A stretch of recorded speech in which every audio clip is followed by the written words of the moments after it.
Welcome back. Ngasige donut se requested recipe ne hai tare ngam khake. Ida sangom cup tangkhai ma lore duga sida chini se chamas ahum ne na hapi se si hapetang chini se tumdribo otpiro se sangom se yamna saba sangom na te lumbu saba sangom ne sida yeast hapkadam ni na sangom asaba do oiragadi yeast to amakhak soigani aduna sangom se kitang lumbu saba oina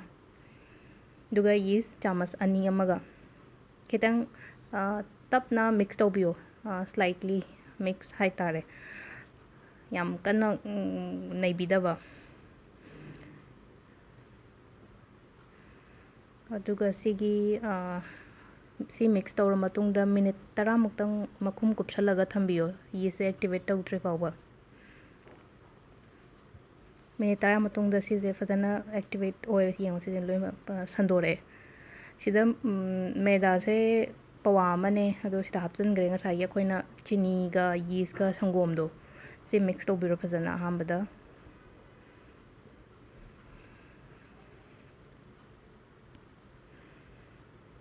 duga ising kara hapaga tot payani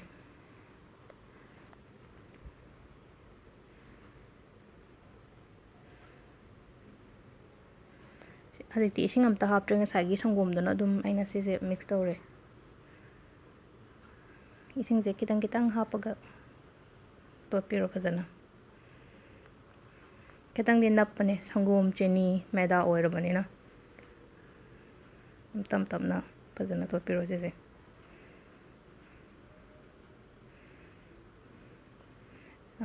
nai base kitang nungai tre ting ko to smaina hadi plain surface ama lawra ko sida fazana keno to biro tot piro fazana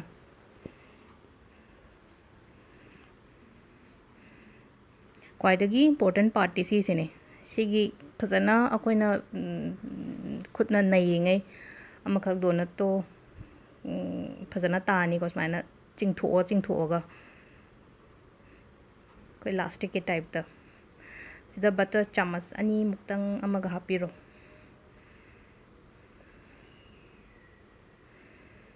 fazana tot piro do se segairaga type ta haita chingtho ga fazana tot piro do se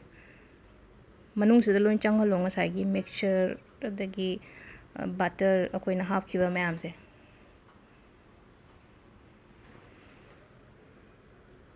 sigi process se minute 10 dagina 30 buk fazana naibiyo khutna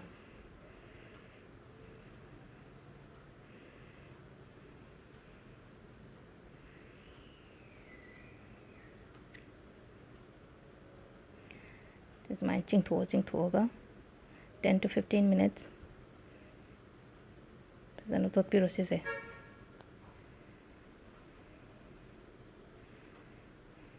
do yamna nappa helaga di kitang maming go na kabuk chai doine moida se yamna ta yam hapsalaga di mu soi gane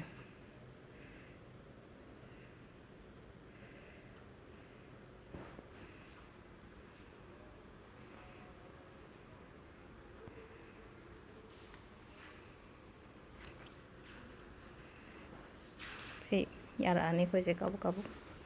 panam kuirena nai dise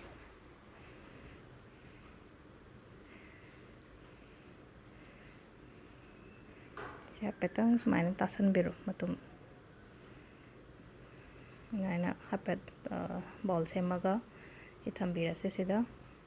duga mathakta thau khara su hapira se kutta katang thau hapaga mathakta sumaina duga si makhum kupsalaga 1.5 hours punga ma makhai natraga pung ani muke changda marakta makhum ke hangduk pigono se makhum hangdo hanjan check toroga di isingum changak paneba duna double oil size to ngasai ge khoi ai je pung ama makhai ge chang da thamaga lokthok pane sida minute ya sida di yam kuina nai roi sida di minute ani muktang kabak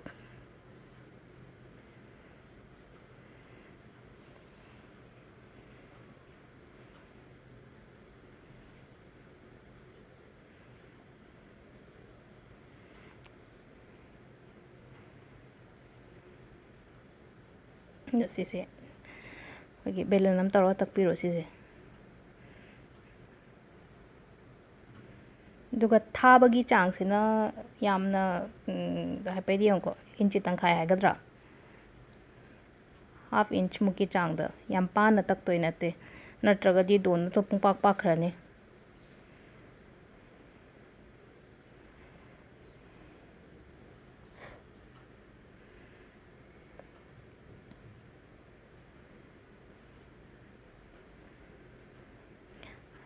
cutter ꯂꯩꯇꯦ ꯑꯗꯣ ꯁꯨꯃꯥꯏꯅ ꯀꯧꯇꯥ ꯃꯆꯥ ꯑꯃ ꯂꯧꯔꯒ ꯍꯥꯏꯐꯦꯠ ꯀꯛꯊꯠꯂꯦ ꯁꯨꯃꯥꯏꯅ doughnut cutter ꯊꯣꯛꯄꯅꯦ ꯕꯖꯥꯔꯗ ꯑꯩꯉꯣꯟꯗꯗꯤ ꯂꯩꯇꯦ ꯁꯤꯁꯦ ꯑꯗꯨꯝ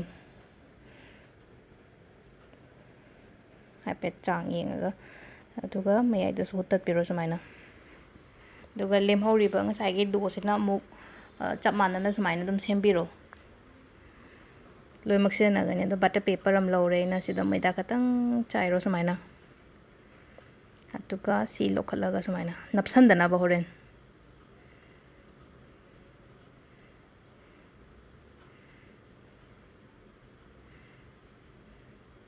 ꯁꯤ ꯊꯨꯅ ꯍꯦꯛꯇ ꯅꯞꯁꯟꯅꯕꯅꯦ ꯑꯗꯨꯅ ꯑꯩꯈꯣꯏꯒꯤ ꯄꯦꯄꯔꯁꯤꯗ ꯕꯇꯔ ꯄꯦꯄꯔ ꯂꯩꯇ꯭ꯔꯒꯁꯨ ꯅꯣꯔꯃꯦꯜ ꯄꯦꯄꯔ ꯑꯉꯧꯕ ꯑꯃ ꯂꯧꯔꯒ ꯁꯨꯃꯥꯏꯅ ꯑꯗꯨꯝ ꯊꯝꯕꯤꯔꯣ ꯃꯊꯛꯇ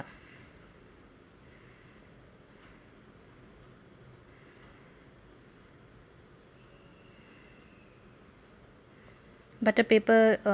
ꯔꯣꯜꯗ ꯂꯨꯄꯥ 150ꯃꯨꯛ ꯀꯩꯃꯨꯛ ꯑꯗꯨꯃꯥꯏꯅ ꯄꯤꯕꯅꯦ ꯑꯗꯣ ꯐꯅꯌꯥꯝ ꯀꯨꯏꯅꯁꯨ ꯆꯠꯄꯅꯦ ꯆꯍꯤ ꯑꯃꯃꯨꯛ ꯍꯦꯟꯅ ꯆꯠꯄꯅꯦ ꯑꯩꯈꯣꯏꯅ ꯇꯣꯏꯅ ꯁꯤꯖꯤꯟꯅꯕ ꯑꯣꯏꯗꯕꯅꯤꯅ ꯃꯔꯛ ꯃꯔꯛꯇ ꯀꯕꯛ ꯀꯕꯛ ꯁꯤꯖꯤꯟꯅꯕꯅꯤꯅ ꯁꯤꯗ ꯂꯩꯔꯦ ꯁꯤꯒꯤ ꯃꯊꯛꯇ ꯈꯤꯇꯪ ꯑꯣꯏꯜ ꯕ꯭ꯔꯁ ꯇꯧꯕꯤꯔꯁꯦ ꯈꯤꯇꯪ ꯁꯤꯗꯗꯤ ꯔꯤꯐꯥꯏꯟ ꯑꯣꯏꯜ ꯑꯗꯨꯝ ꯁꯤꯖꯤꯟꯅꯔꯁꯦ ꯑꯗꯨꯒ ꯁꯤ ꯂꯣꯏꯅꯃꯛ ꯕ꯭ꯔꯁ ꯇꯧꯕꯤꯔꯣ ꯑꯍꯥꯟꯕꯗ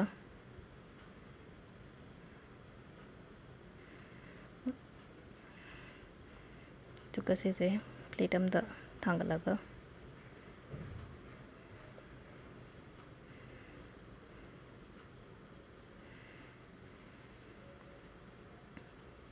ꯊꯝꯕꯤꯔꯣ ꯁꯤ ꯍꯥꯏꯐꯦꯠ ꯃꯈꯨꯝ ꯀꯨꯞꯁꯟꯕꯤꯔꯣ ꯐꯤ ꯑꯃ ꯇꯧꯔꯒ 15 ꯃꯤꯅꯠꯁ ꯁꯥꯏꯠ ꯑꯃꯗ ꯊꯝꯕꯤꯔꯣꯁꯦ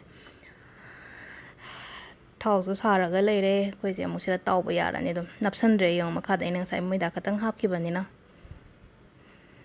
ꯁꯨꯃꯥꯏꯅ ꯇꯧꯔꯒ ꯂꯣꯏꯅꯃꯛ ꯇꯥꯎꯕꯤꯔꯁꯦ ꯑꯃꯨꯛꯇ 3-4ꯒꯨꯝꯕꯒꯤ ꯆꯥꯡꯗ ꯊꯥꯗꯕ ꯌꯥꯅꯤ 4 ꯆꯜꯂꯦ ꯁꯤꯗ ꯀꯥꯝꯈꯠꯂꯛꯑꯦ ꯌꯦꯡꯉꯣ ꯍꯥꯏꯐꯦꯠ ꯑꯩꯈꯣꯏꯒꯤ ꯗꯣꯅꯠꯁꯦ ꯄꯥꯛꯅ ꯇꯥꯗ꯭ꯔꯦ ꯂꯣꯏ ꯀꯥꯝꯈꯠꯂꯛꯑꯦ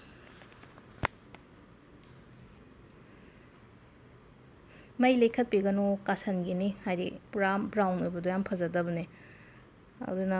ꯃꯩ ꯃꯤꯗꯤꯌꯝꯗ ꯊꯝꯃꯒ ꯇꯞ ꯇꯞꯅ ꯑꯣꯠꯄꯤꯔꯣ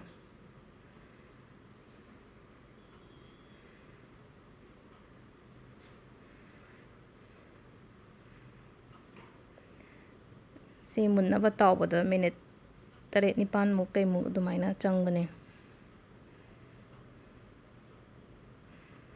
ꯅꯠꯇ꯭ꯔꯒꯗꯤ ꯃꯨꯟꯗ꯭ꯔꯤꯉꯩꯗ ꯀꯥꯁꯟꯈꯤꯕꯅ ꯍꯥꯟꯅꯤ ꯑꯗꯨꯅ ꯃꯩ ꯂꯩꯊꯔꯒ ꯑꯗꯨꯝ ꯇꯧꯕꯤꯕ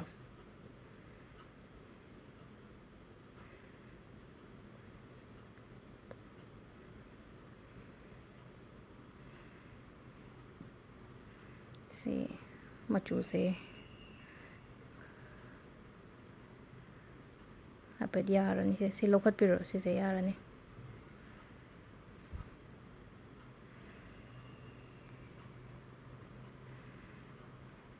ꯑꯗꯨꯒ ꯂꯦꯝꯍꯧꯔꯤꯕ ꯉꯁꯥꯏꯒꯤ ꯑꯇꯩ ꯗꯣꯗꯨꯁꯨ ꯂꯣꯏꯅꯃꯛ ꯑꯗꯨꯝ ꯁꯦꯝ ꯄ꯭ꯔꯣꯁꯦꯁ ꯑꯗꯨꯝ ꯇꯧꯕꯤꯔꯣ ꯑꯗ ꯇꯧꯕꯗꯤ ꯂꯣꯏꯔꯦ ꯑꯩꯅ ꯆꯣꯀ꯭ꯂꯦꯠꯀꯨꯝꯕꯗꯤ ꯉꯁꯤꯗꯤ ꯀꯩꯝ ꯂꯩꯇꯔꯦ ꯑꯩꯉꯣꯟꯗ ꯁꯨꯃꯥꯏꯅ ꯑꯗꯨꯝ ꯍꯥꯏꯗꯤ ꯁꯨꯒꯔ ꯄꯥꯎꯗꯔ ꯍꯥꯏꯒꯗ꯭ꯔꯥ ꯆꯤꯅꯤꯗꯣ ꯈꯇꯪ ꯒ꯭ꯔꯥꯏꯟꯗꯔꯗ ꯀꯥꯕꯛ ꯀꯥꯕꯛ ꯇꯛꯈꯥꯏꯔꯒ ꯃꯊꯛꯇ ꯌꯦꯡꯕ ꯐꯖꯅꯕ ꯍꯥꯏꯒꯗ꯭ꯔꯥ ꯁꯨꯃꯥꯏꯅ ꯆꯥꯏꯁꯤꯟꯕꯤꯔꯣ ꯑꯗꯨꯝ ꯌꯨꯕꯤ ꯃꯀꯨꯞꯀꯨꯝꯕ ꯑꯣꯏꯔꯁꯨ ꯌꯥꯏ ꯆꯤꯅꯤ ꯃꯤꯛꯁ ꯇꯧꯔꯒ ꯆꯣꯀ꯭ꯂꯦꯠꯒꯨꯝꯕ ꯂꯩꯔꯒꯗꯤ ꯆꯣꯀ꯭ꯂꯦꯠꯇ ꯑꯗꯨꯝ ꯗꯤꯞ ꯇꯧꯕꯤꯔꯣ ꯃꯦꯜ ꯇꯧꯔꯒ ꯂꯣꯏꯔꯦ ꯑꯩꯈꯣꯏꯒꯤ ꯗꯣꯅꯠꯁꯦ ꯊꯦꯡꯛ ꯌꯨ